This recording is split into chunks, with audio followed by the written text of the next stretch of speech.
আজ তোমাদের শোনাচ্ছি সুকুমার রায়ের ভোলানাথের সর্দারি। সব বিষয়ে সর্দারি করতে যাওয়া ভোলানাথের ভারী একটা বদভ্যাস। যেখানে তার কিছু বলার দরকার নেই সেখানে সে বিজ্ঞের মতো উপদেশ দিতে যায়। যে কাজে সে কিছুমাত্র বোঝে না সে কাজেও সে চটপট হাত লাগাতে ছাড়ে না। এই জন্য গুরুজনেরা তাকে বলেন জ্যাঠা, আর সমবয়সীরা বলে ফরফরিরাম। কিন্তু তাতে তার কোনো দুঃখ নেই, বিশেষ লজ্জাও নেই। সেদিন তার 3 ক্লাস উপরের বড় বড় ছেলেরা যখন নিজেদের পড়াশুনো নিয়ে আলোচনা করছে, তখন ভোলানাথ মুরব্বির মতো গম্ভীর হয়ে বলল, ওয়েবস্টারের ডিকশনারি সব থেকে ভালো। আমার বড়দা যে দুভলম ওয়েবস্টারের ডিকশনারি কিনেছেন তার একখানা বই এতখানি বড় আর এমনই মোটা আর লাল চামড়া দিয়ে বাঁধানো। উঁচু ক্লাসের একজন ছাত্র আচ্ছা করে তার কানটা মলে দিল, বলল, কীরকম লাল হে, তোমার এই কানের মতো? কিন্তু তবু ভোলানাথ এমন বেহায়া, সে তার পরদিনই সেই তাদেরই কাছে ফুটবল সম্বন্ধে কি যেন মতামত দিতে গিয়ে এক চড় খেয়ে আসলো। বিশুদের একটা ইঁদুর ধরার কল ছিল। ভোলানাথ হঠাৎ একদিন, এটা কিসের কল ভাই বলে সেটাকে নেড়ে চেড়ে কলকব্জা এমন বিগড়ে দিল যে কলটা একেবারেই নষ্ট হয়ে গেল। বিশু বলল, না জেনে শুনে কেন টানাটানি করতে গেলি বলতো? ভোলানাথ কিছুমাত্র অপ্রস্তুত না হয়ে বলল, আমার দোষ হলো বুঝি? দেখ তো হাতলটা কিরকম বিচ্ছিরি বানিয়েছে, ওটা আরো অনেক মজবুত করা উচিত ছিল, কলালা ভয়ানক টকিয়েছে। ভোলানাথ পড়াশোনায় যে খুব ভালো ছিল তা কিন্তু নয়, কিন্তু তবু মাস্টারমশাই যখন কঠিন কঠিন প্রশ্ন জিজ্ঞাসা করতেন তখন সে জানুক আর না জানুক তাড়াতাড়ি সবার আগে জবাব দেওয়ার জন্য ব্যস্ত হয়ে উঠত। জবাবটা অনেক সময় বোকার মতো হতো, শুনে মাস্টারমশাই ঠাট্টা করতেন, ছেলেরা হাসত, কিন্তু ভোলানাথের উৎসাহ তাতে কমতো না। সেই যেবার স্কুলে বই চুরির হাঙ্গামা হয় সেবারও সে এরকম সর্দারি করতে গিয়ে খুব জব্দ হলো। হেডমাস্টার মশাই ক্রমাগত বই চুরির নালিশে বিরক্ত হয়ে একদিন প্রত্যেক ক্লাসে গিয়ে জিজ্ঞেস করলেন, কে চুরি করেছে, তোমরা কেউ কিছু জানো? ভোলানাথের ক্লাসে এই প্রশ্ন করা মাত্র ভোলানাথ তড়াক করে লাফিয়ে উঠে বলল, আজ্ঞে আমার বোধহয় হরিদাস চুরি করেছে। জবাব শুনে আমরা সবাই অবাক হয়ে গেলাম। হেডমাস্টার মশাই বললেন, কি করে জানলে যে হরিদাস চুরি করেছে? ভোলানাথ অম্লান বদনে বলল, না জানি নে, কিন্তু আমার মনে হয়। মাস্টার মশাই ধমক দিয়ে বললেন, জানো না তবে অমন কথা বললে কেন? ওরকম মনে করবার তোমার কি কারণ আছে? ভোলানাথ আবার বলল, আমার মনে হচ্ছিল বোধহয় ও নেয়, তাই তো বললাম, আর তো কিছু বলিনি। মাস্টার মশাই গম্ভীর হয়ে বললেন, যাও হরিদাসের কাছে ক্ষমা চাও। তখনই তার কান ধরে হরিদাসের কাছে ক্ষমা চাওয়ানো হলো।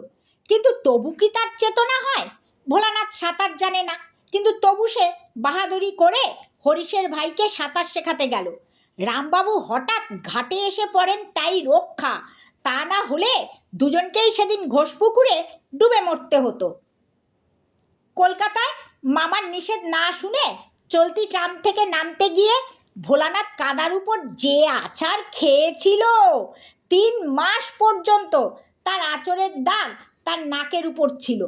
আর বেদেরা শিয়াল ধরার জন্য যেবার ফাঁদ পেতে রেখেছিল সেবার সেই ফাঁদ ঘাটতে গিয়ে ভোলানাথ কীরকম আটকা পড়েছিল সে কথা ভাবলে আজও আমাদের হাসি পায়। কিন্তু সব থেকে যেবার সে জব্দ হয়েছিল সেবারের কথা বলি শোনো। আমাদের স্কুলে আসতে হলে কলেজ বাড়ির পাশ দিয়ে আসতে হয়। সেখানে একটা ঘর আছে, তাকে বলে ল্যাবরেটরি। সেই ঘরে নানা রকম অদ্ভুত কলকারখানা থাকতো। ভোলানাথের সবটাতেই বাড়াবাড়ি। সে একদিন একেবারে কলেজের ভিতর গিয়ে দেখলো একটা কলের চাকা ঘুরানো হচ্ছে, আর কলের একদিকে চড়াক চড়াক করে বিদ্যুতের মতো ঝিলিক জ্বলছে। দেখে ভোলানাথের ভারী শখ হলো, সেও একবার কল ঘুরিয়ে দেখবে। কিন্তু কলের কাছে যাওয়া মাত্র কে একজন তাকে এমন ধমক দিয়ে উঠল যে ভয়ে এক দৌড়ে সেই স্কুলে এসে হাঁপাতে লাগলো। কিন্তু কলটা একবার নেড়ে দেখবার ইচ্ছা তার কিছুতেই গেল না। একদিন বিকালে যখন সকলে বাড়ি যাচ্ছে তখন ভোলানাথ কোন সময় যে কলেজ বাড়িতে ঢুকলো তা আমরা বুঝতে পারিনি। সে চুপি চুপি কলেজ বাড়ির ল্যাবরেটরি বা যন্ত্রখানায় ঢুকে অনেকক্ষণ এদিক ওদিক চেয়ে দেখে ঘরে কেউ নেই। তখনই ভরসা করে ভিতরে ঢুকে সে কলকব্জা দেখতে লাগলো। সেই দিনের সেই কলটা আলমারির আড়ালে উঁচু তাকের উপর তোলা রয়েছে, সেখানে তার হাত যায় না। অনেক কষ্টে সে টেবিলের পিছন থেকে একটা বড় চৌকি নিয়ে এলো। এদিকে কখন যে কলেজের কর্মচারী চাবি দিয়ে ঘরের তালা এঁটে চলে গেল সেও ভোলানাথকে দেখেনি। ভোলানাথেরও সেদিকে চোখ নেই। চৌকির উপর দাঁড়িয়ে ভোলানাথ দেখলো কলটার কাছে একটা অদ্ভুত বোতল। সেটা যে বিদ্যুতের বোতল ভোলানাথ তা জানে না। সে বোতলটাকে ধরে সরিয়ে রাখতে গেল। অমনি বোতলের বিদ্যুৎ হঠাৎ তার শরীরের ভিতর দিয়ে ছুটে গেল। মনে হলো যেন তার হাড়ের ভিতর পর্যন্ত কিসের একটা ধাক্কা লাগলো। সে মাথা ঘুরে চৌকি থেকে পড়ে গেল। বিদ্যুতের ধাক্কা খেয়ে ভোলানাথ খানিকক্ষণ হতভম্ব হয়ে রইল। তারপর ব্যস্ত হয়ে পালাতে গিয়ে দেখে দরজা বন্ধ। অনেকক্ষণ দরজায় ধাক্কা দিয়ে কিল ঘুষি লাথি মেরেও দরজা খুলল না। জানলাগুলো অনেক উঁচুতে আর বাইরে থেকে বন্ধ করা। চৌকিতে উঠেও নাগাল পাওয়া গেল না। তার কপালে দরদর করে ঘাম ঝরতে লাগলো। সে ভাবলো প্রাণপণে চিৎকার করা যাক, যদি কেউ শুনতে পায়। কিন্তু তার গলার স্বর এমন বিকৃত শোনালো আর মস্ত ঘরটাতে এমন অদ্ভুত প্রতিধ্বনি হতে লাগলো যে নিজের আওয়াজে নিজেই সে ভয় পেয়ে গেল। ওদিকে প্রায় সন্ধ্যা হয়ে এসেছে। কলেজের বটগাছের উপর থেকে একটা পেঁচা হঠাৎই ভূত ভূতম ভূত বলে বিকট শব্দে ডেকে উঠল। সেই শব্দে একেবারে দাঁতে দাঁত লেগে ভোলানাথ এক চিৎকারেই অজ্ঞান। কলেজের দারোয়ান তখন আমাদের স্কুলের পাড়েজি আর দু চারটে দেশ ভাইয়ের সঙ্গে জুটে মহা উৎসাহে হা হা রে কাহা গায়ো রাম বলে ঢোল করতাল পিটাচ্ছিল। তারা কোনো রকম চিৎকার শুনতে পায়নি। রাত দুপুর পর্যন্ত তাদের কীর্তনের হল্লা চলল। সুতরাং জ্ঞান হবার পর ভোলানাথ যখন দরজায় দুম দুম করে লাথি মেরে চেঁচাচ্ছিল তখন সে শব্দ গানের ফাঁকে ফাঁকে তাদের কানে একটু আধটু আসলেও তারা গ্রাহ্য করেনি। পারেজি একবার খালি বলেছিল, কিসের শব্দ, একবার খোঁজ নেওয়া যাক। তখন অন্যেরা বাধা দিয়ে বলেছিল, আরে চিল্লানে দো। এমনি করে রাত 12টার সময় যখন তাদের উৎসাহ ঝিমিয়ে আসলো তখন ভোলানাথের বাড়ির লোকেরা লণ্ঠন হাতে হাজির হলো। তারা বাড়ি বাড়ি ঘুরে কোথাও তাকে খুঁজতে বাকি রাখেনি। দারোয়ানদের জিজ্ঞেস করায় তারা এক বাক্যে বলল, স্কুল বাবুদের কাউকেও তারা দেখেনি।